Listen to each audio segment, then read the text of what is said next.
Want your old Adobe Acrobat view back? Maybe you're finding the new layout just isn't working for you, or there's a favorite feature you miss. In this quick tutorial, I'll show you exactly how to revert to the classic Adobe Acrobat interface on Windows.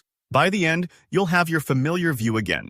And trust me, the process is incredibly simple, even if you're not super tech savvy. Okay, let's get started. First, you'll need to open Adobe Acrobat on your Windows computer.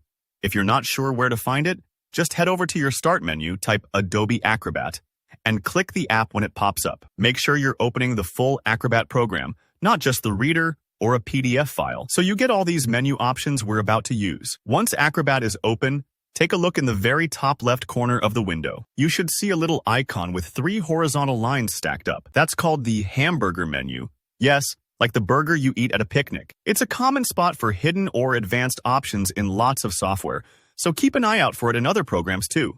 Click on that hamburger menu, and you'll see a drop-down list of settings and features. Here's a tip. The option we need isn't right at the top. You'll want to gently scroll down about 2/3 of the way through. Don't worry if you go past it at first. Just move back up until you spot the Disable New Acrobat option. That's what will let you roll back to the older classic view that you're probably missing. Now, when you click Disable New Acrobat, the program's going to prompt you to restart. This is perfectly normal. It's just Acrobat making sure all the changes are applied properly.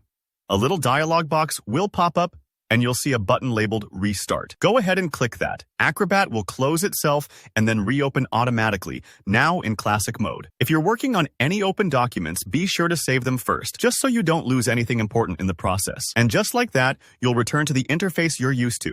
All the classic menus, tools, and options will be back in their familiar spots, which makes a huge difference if you're working on a tight deadline or just prefer things the way they've always been. Remember, it's totally fine to switch back and forth if you ever want to give the new view another try. The settings aren't permanent.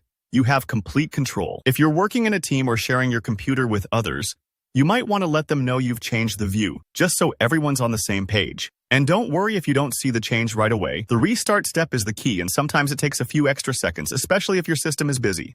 Alright, that's all there is to it. By following these simple steps, you get the choice to work in the view that makes you most productive. If you found this tutorial helpful, hit the like button and let me know in the comments if you have any questions or run into any snags. I'm always here to help.